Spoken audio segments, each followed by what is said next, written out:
Hi everyone, it's Oliver Harper here and welcome to a new LaserDisc pickups video. I have a few titles to show you I got from Yahoo auctions in Japan and regular old eBay. First up we have the making of Invasion USA and Delta Force. This is a CAV disc, so 30 minutes per side. You don't tend to see these making of, featurettes put on LaserDisc, usually included with a special edition release of a movie, from the Signature Collection, we get The Thing or The Tremors, or you get other box sets where it has the sort of featurette they put out when the film was released, or slightly before to sort of get people's interest. So yeah, I'd never seen the making of Invasion USA. There's it's like 2-minute clips of it on YouTube, and then there was the Delta Force featurette that was put out from Arrow Video, part of the Blu-ray release or DVD release. But I'd never seen the full version of Invasion USA, so I've ripped that and put it on for my patrons. You can watch it on there. I saw this pop up on eBay a few times. It is a bit scuffed, it's got a bit of a corner missing there. Paid like £9 for it. I thought I just wanted that. We didn't really need that. So I was happy to get hold of this and basically record or capture the footage from this LaserDisc and archive it. Because I've got some friends who are, quite obsessed with this movie. So I thought, well, I'll just grab it for them and sort of, archive it so that they can use it in future. And maybe I can use it in future. Because I don't think this was included on the 4K release from Vinegar Syndrome. Because I remember I'd taken a lot of the content off the disc to sort of check, and my friend wanted a copy, and yeah, I don't recall seeing that at all. So yeah, I'm glad I got hold of this before it sort of disappeared. Next up, we have Robocop New Battle. Now this is the pilot episode for the Robocop TV show. It's about 90 minutes long. You can get this on DVD and Blu-ray. The Blu-ray is basically an upscale of the DVD, and I think in a wrong aspect ratio as well. So this is 4:3. There is a US release of this pilot, which is a bit more pricey. I see people selling it for like £40, and I grabbed this for I think it's like 400 yen. Also, you've got subtitles on screen. I'm part of this kind of Facebook group where they all appreciate the TV show. I don't particularly love it. I think it's kind of an interesting production to it, and it came out when I was really into Robocop, and obviously being very disappointed with the end results because it was made for kids. It wasn't made for adults, so a lot of the satire is gone. They try to put some satire in there, but it doesn't quite work. And obviously there's no violence, so it's very tame. Like Robocop will shoot a chandelier or push a bookcase on someone, you know what I mean? Yeah, doesn't quite work. Richard Eden is fine as Robocop, I don't mind him. But again, it's like when you're watching the movies and you get to a certain age where you want more kind of action films, and this comes out in like 1994, I think, because I had Sky Satellite, well, not a cable TV, I had Sky One.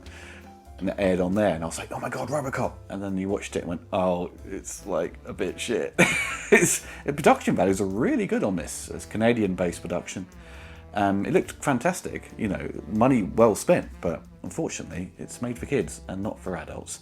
But yeah, I grabbed this and to check out the picture really, because the DVD and Blu-ray were a bit, especially the Blu-ray, looks rubbish because of the upscale and the wrong aspect ratio. So obviously this retains the 4:3 look, and you can get all the other episodes on LaserDisc in Japan, but I don't think they put them out in the USA. I think you get the pilot, which the original writers of Robocop had written, but I think that was sort of forming the basis of Robocop 2, which never got used, and so they kind of got some of the ideas got funneled into this TV show pilot. But yeah, glad to have this. Got it very cheap. And I do like the cover. Kind of New Battle kind of really makes no sense, but hey ho. Next up, we have Lethal Weapon 4. This is the Japanese release. It's missing its OB sleeve there, but the Japanese release does have the beauty of being a gatefold. A lot of the Japanese releases have gatefolds, but often black and white. It's a common thing. But yeah, picture transfer is pretty good. It's obviously a pretty late release on LaserDisc. I mean, LaserDisc will kind of disappear around the year 2000, but this is from like 1998. So the picture is pretty much identical to the first release on DVD. If the DVD was non-anamorphic, it would probably look very much like this, but the DVD will probably be a little bit sharper. But yeah, the picture on this is very nice. I wasn't like surprised, because most of the late releases of a new film on the format always look pretty good. Weirdly, side 3, which only has like a few chapters, is CLV.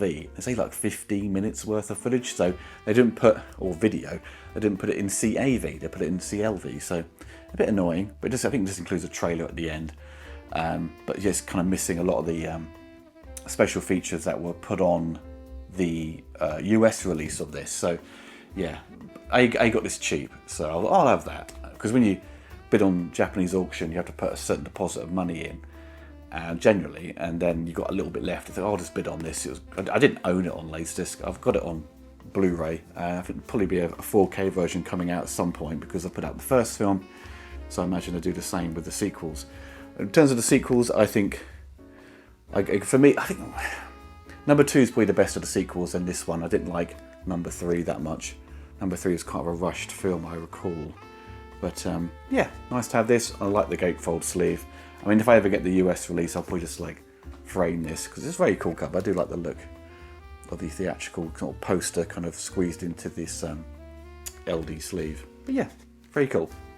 Next up, we have Santa Claus the Movie, Japanese release. It's missing its OB sleeve, but I only got this because of the cover. Now that is a great cover for Santa Claus. There is a US release.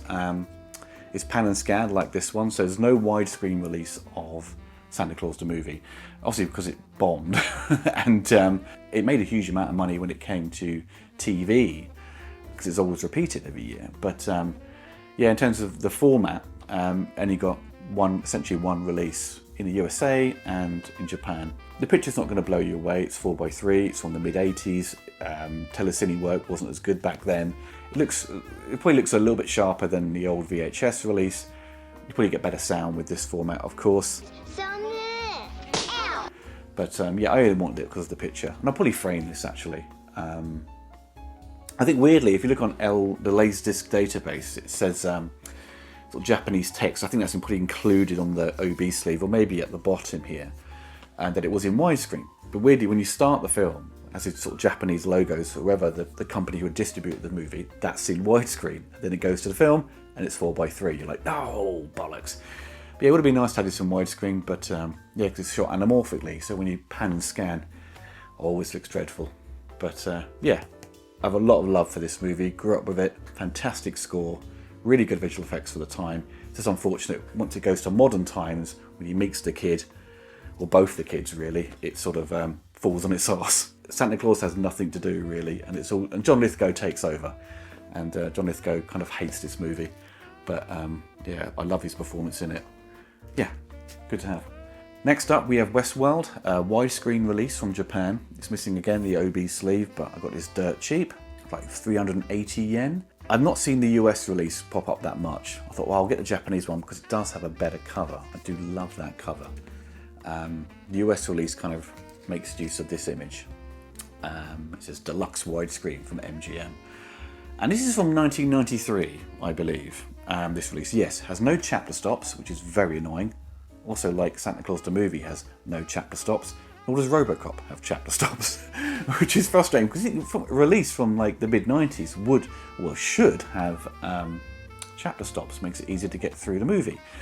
So when you're capturing footage, it's just like, ugh, it's like watching a VHS. You've got to fast forward through the bloody thing. The transfer on this is terrible. I was really gutted. I thought 1993, MGM are pretty good with their LaserDiscs and their transfers. This was basically soft as hell and washed out. It looked awful. I was like so gutted.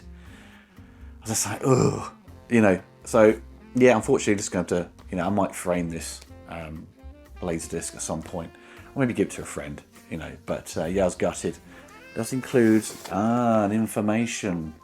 They do this in Japan a lot with their releases. You get a bit of information about the movie, which is always handy, you know. But I can't read any of it. I presume this is exactly the same as the US transfer. They would just use the same master. If you own the US release, you will probably be disappointed as I was. There are some moments where it looks okay. It looks kind of decent, but most of the time it looks washed out and awful.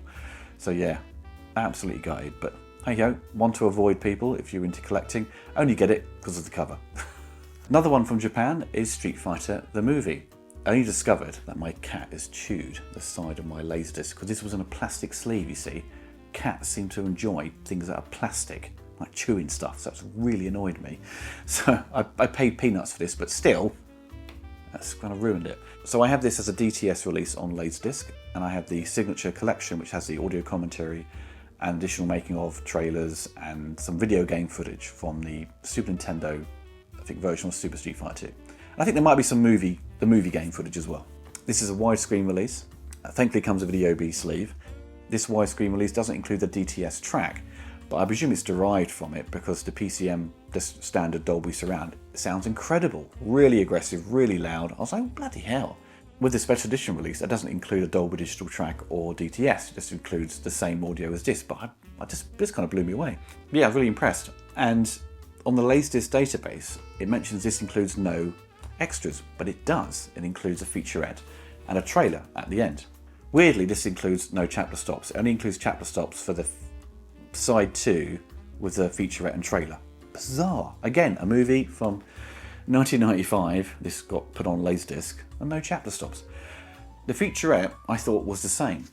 That's the one that came with the LaserDisc. You can get it on DVD and the Blu-ray, but it's a little bit different. It's a little bit longer and edited slightly different as well. So I captured that footage and put it on YouTube for my patrons to watch. This includes a little information sleeve about the film. Inside, what have we got here? Quite cool actually. I quite like this bit.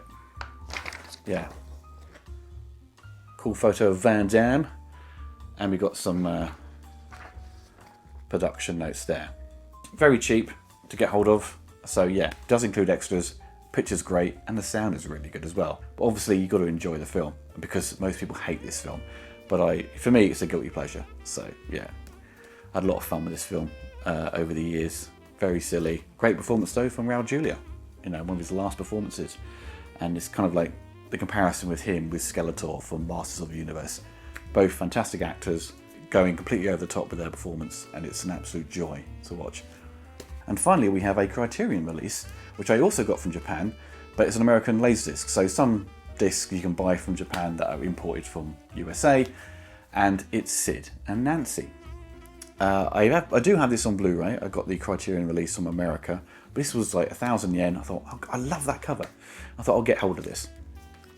It's a CAV release, gatefold as well. I don't see this pop up that much on eBay, and it includes a bunch of extras on this.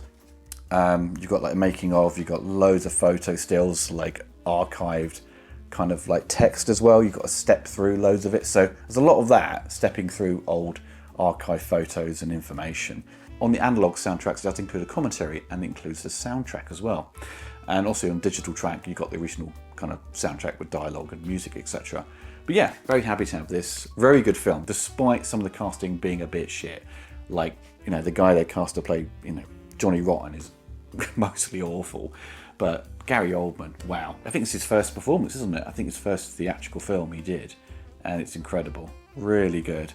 Yeah, it's just, you know, it's a fascinating kind of thing what happened, you know, at the time. I mean, I was never into Sex Pistols. I don't like their music, but I like that period of history and what was going on around then with music, and this kind of weird dark patch with him and her addicted to drugs basically, and led to her dying. You know, they never really figured out what happened. Either he kind of killed her or she overdosed or something like that, but it's all up in the air really. But I think the general consensus was that he had killed her by mistake by being high as a kite. But yeah, very good transfer on this as well. This is from 1995 actually. So yeah, very, very happy to have this in my collection. Very cool film by Alex Cox, who did Repo Man. Alex Cox would also go on to host the TV show Movie Drone on BBC Two to introduce sort of premiere new films and give you a little bit of insight about a movie's production before the film is played out. Shame they don't do that anymore. But yeah, well everyone, hope you enjoyed this sort of recent pickups. I do have some other titles arriving from Japan, only a couple of titles, so I'll let them sort of build up and I'll shoot another video in a month or two.